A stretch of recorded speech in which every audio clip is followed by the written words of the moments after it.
Assalamu alaikum. Welcome to our deep dive. Yeah, assalamu alaikum. It is so good to be here today. Thank you for joining us, everyone. Today, we want to learn English and understand Islam together. Yes, exactly. Yeah. We'll use very simple English today so you can practice your listening. And we will talk about a very beautiful topic. But first, I want you to imagine something. Just close your eyes and think about this. Okay, I'm ready. You were standing with many, many people, not just 100 people, millions of strangers. Wow, millions. That is a lot of people. Yes, like people from everywhere in the world, different countries, different languages, but everyone is walking the exact same way. And they're all wearing the exact same clothes, right? Yes. Everyone has the same white clothes on, and everyone has the same goal. That is a very strong picture. It is hard to think about so many people together. It really is. Usually when I am in a big crowd, like at a train station. Yeah, it feels crowded and scary. Exactly. I feel, anxious. I want to leave. But this crowd is different. Today, we are looking at the journey to Makkah. It is called the Hajj. Right, the Hajj. Millions of Muslims do this every year. It is a very big trip. Yes, it is. And we read some very good sources about it. Our goal today is not just to give you a map. We are not just saying, go here, then go there. No, we want to look deeper. We want to know why. Why do people walk in circles? Why do they sleep outside? Yeah. And why do they throw stones? We want to see how these actions change a person's heart. It is a big lesson for life. It really is a life lesson. Right. Because people learn by doing things. When we move our bodies, we learn in our minds. That is very true. So let us start at the very beginning of the journey, the arrival in Makkah. Okay, the arrival. This part is so important. Pilgrims come from very different places, but before they really start, they have to wear special clothes. It is called the ihram. The ihram. Let us explain that word. For men, it is just two pieces of white cloth. Very simple. No buttons, no zippers. No, nothing like that. No special design at all. And for women, it is very simple clothes, too. Nothing fancy. Our sources say something beautiful about this. They say, rich or poor, all are the same. Yes. That is a very big change for people. I think about that a lot because, we use our clothes to tell people who we are. Yeah, we do. Like if I have a big meeting, I wear a nice jacket. It makes me feel strong. It is like armor. Right. And rich people wear expensive watches. Mm-hmm. Or special shoes. Exactly. So what happens to a person when you take all that away, when you strip it all off? It is a big shock to the mind. Usually our brains look at clothes to see who is important. Yeah, we judge people very fast. We do. We see a nice suit and think, oh, he's the boss. But in the ihram, you cannot do that. You look exactly like the poor man next to you. Wow. So you cannot show off. You cannot hide behind your money. Exactly. It takes away your pride, your ego. You are just a human. Just a person. I think that would make me feel a little scared at first. Very open. Yes, it makes you physically vulnerable, very open. But you need to feel that way. You need to take off your pride to open your heart to God. Oh, I like that. You take off the proud clothes so your heart can speak. Yes. And that brings us to the next important word, naya. Naya. That means intention, right? Yes. Intention.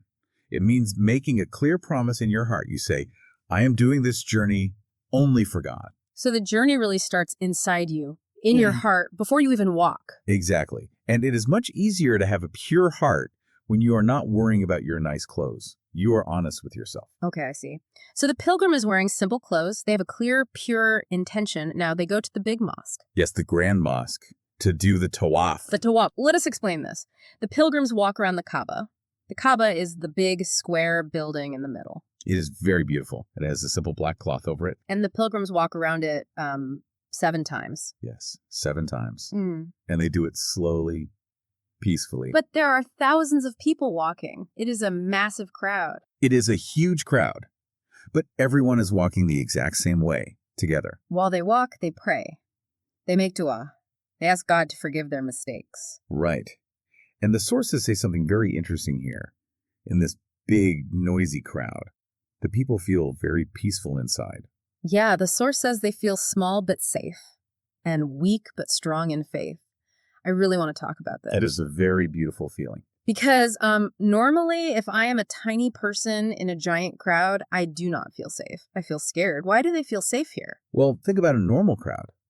People are walking in many different ways. Pushing, going fast, going slow. Yeah, bumping into each other. Right. That makes you stressed. But the Tawaf is not like that. Everyone is going the same way. It is like a slow river of people.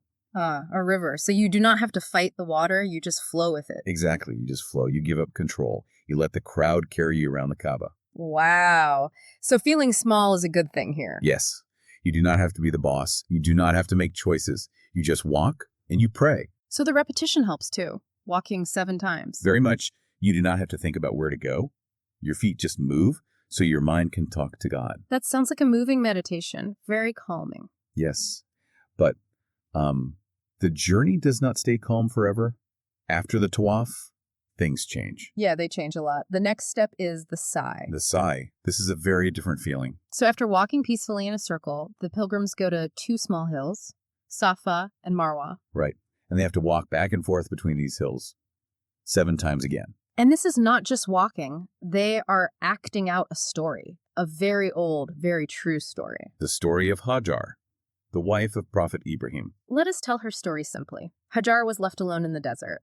Just her and her baby boy, Ismail. And it was a very dry desert. No water, no food, no people. Just hot sand. Her baby was very thirsty. He was crying. So Hajar was very scared. Any mother would be scared. Yes.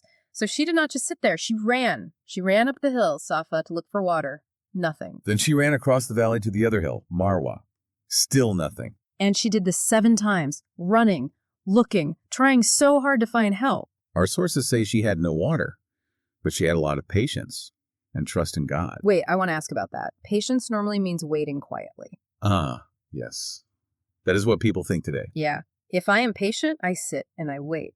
But Hajar was running. She was acting kind of frantic. Why is that called patience? That is a great question. In this story, patience does not mean sitting down.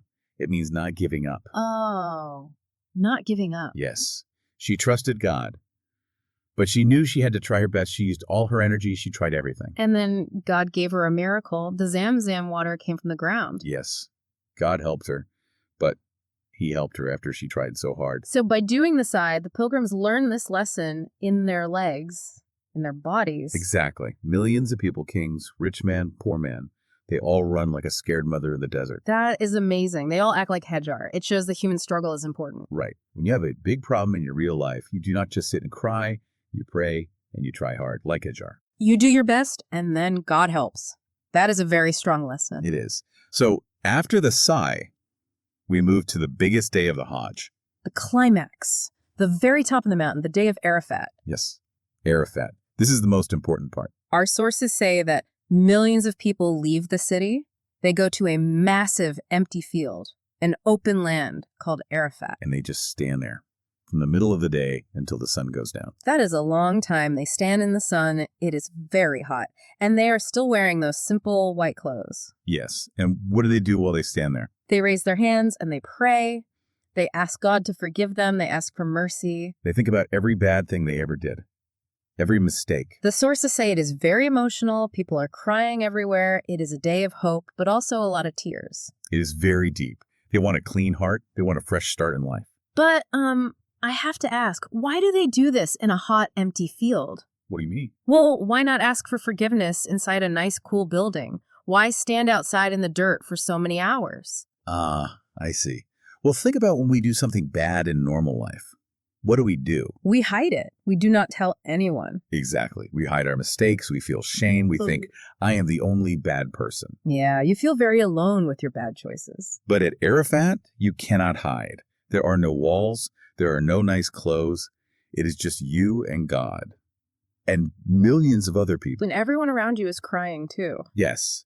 You see the man next to you crying about his mistakes. And you realize, oh, everyone makes mistakes. Wow. So you do not feel alone anymore. Right. You are just a human. Humans are not perfect. We all need God's mercy. So seeing all those people cry takes away the shame. It really does. It replaces the shame with hope. You feel a big connection to everyone. And the standing in the hot sun. It makes you tired. It breaks down your strong ego. When you are tired, you're very honest. Oh, that makes sense. You cannot pretend to be strong when you are that tired. You just speak from your real heart. Yes.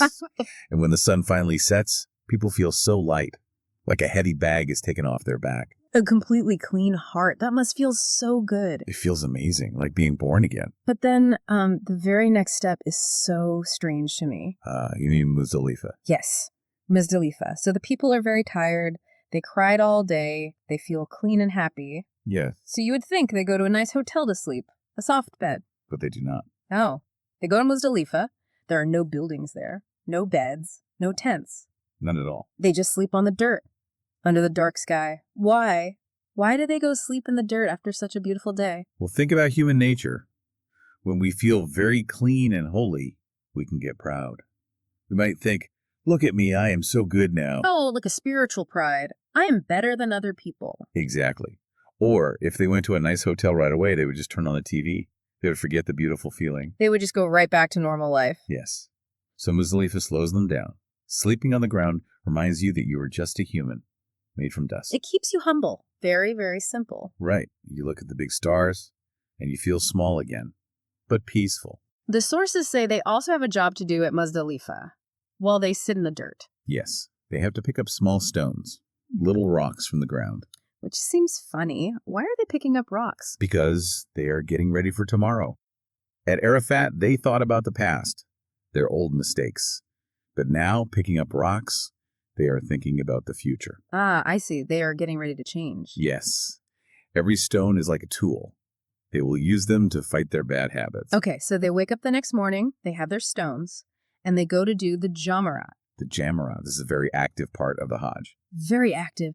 They walk to these big pillars, big walls, and they take the little stones and they throw them at the pillars. Throwing the stones is very important. It means saying no to shaitan, the devil. Yes, the source text is clear about this. It is a symbol, but it is also personal. You are saying no to your own bad habits. Like being angry or lying. Yeah. If you are always angry at your family, you imagine that anger in the stone and you throw it away. Exactly. You throw it hard. But why throw a real stone? I can just promise in my head, I can just think I will not be angry. Well, you can think that, but how often do we keep promises in our heads? Oh, almost never. Like New Year's promises. I always forget them. Right. Thinking is easy. It takes no effort. But when you take your arm and you throw a rock with power, You use your muscles. yes, your body remembers. You feel powerful. You are telling your brain, I am really stopping this bad habit. Yeah, it makes so much sense. It connects the mind and the body. It is an active promise. Yes. At Arafat, you are crying and asking for help. Yeah. But at Jamarat, you are fighting. You are taking control of your life. Wow. You go from feeling weak to feeling very strong. That is how people change. Yeah. You need to be sorry, but then you need to stand up and fight the bad things. So after they throw the stones, the journey is almost over. We come to the end, the Qurbani and Eid. Yes. The ending is very beautiful. So first is Qurbani. This means sacrificing an animal for God, like a sheep. It honors Prophet Ibrahim. He listened to God even when it was very hard. But the best part is what they do with the meat. They do not just eat it all. No. The meat is shared. It is given to poor people who need food. Our sources say this brings kindness to society. And right after that is Eid. A big day of joy. Everyone is smiling. They say Eid Mubarak to each other. They're very happy and thankful. Yes. But let us think about this ending. It is a very big shift. It really is, because the whole trip was very quiet and personal. It was just you and your mistakes. Right, very internal. But at the end, you are feeding poor people and smiling with everyone. So it goes from private to very public. Exactly. And that is the true lesson of Hajj. What do you mean? Well, having a clean heart is nice. But if you do not help other people with your clean heart, what good is it? Oh, wow. So if I am peaceful inside, I need to be kind outside. Yes. Hajj is like a school. You take off your proud clothes, you learn to walk with others, you ask for forgiveness, you throw away your anger. Then you become a better person for the world. You give food to the hungry, you are kinder to your family, you are a better friend. Because your heart is soft now. Exactly. Yeah. The Hajj changes millions of people so they can go home and make the whole world a little bit better. That is a beautiful way to understand it. It is not just about the pilgrim. It is about everyone they meet after they go home. Yes, it is a life-changing journey. Okay, that was a lot of great information. Let us slow down and do our vocabulary section. Sounds good. We use some important English words today. Let us explain them simply. I will say the first word. The word is journey. Journey. Journey means a long trip, going from one place to another place. Yes. A short example. The journey to Makkah takes a long time. Perfect. The next word is patience. Patience. Patience means staying strong when things are hard and not giving up. Right. Example, the mother had patience when she looked for water. Very good. Okay, word number 3. Forgiveness. Forgiveness. Forgiveness means saying it is okay after someone makes a bad mistake, removing the bad mark. Example. He asked God for forgiveness for his mistakes. Excellent. The next word is habit. Habit. A habit is something you do again and again, maybe without thinking. Like a bad habit is getting angry very fast.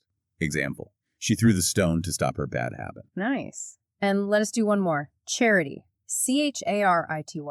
Charity means giving things like money or food to people who need help. Yes. Example. Giving meat to the poor is an act of charity. That is a great list of words, simple and very useful. Thank you. Now, let us move to our reflection, our simple Islamic lesson for today. Yes. What is the big message we can take home today? I think the lesson is about the heart. Even if we do not go on Hajj today, we can clean our hearts. Yes. We can ask God to forgive us. We can try to be humble. And we can throw away our bad habits. We do not need a real stone. But we can make a strong promise today to stop lying or stop being angry. That is true. We can all try to have a soft, clean heart and help people around us. Which brings us to our short dua, a small prayer together. Yes. Let us say a simple dua. Oh Allah, please give us clean and peaceful hearts. Oh Allah, please help us to leave our bad habits behind and be kind to others. Ameen. Ameen. Well, thank you all for listening to this deep dive. Yes, thank you. I hope you learned some new English words today. Please practice your English every day. Listen to simple stories. It will help you so much. It was a joy to be with you. We will talk to you next time. Assalamu alaikum. Assalamu alaikum.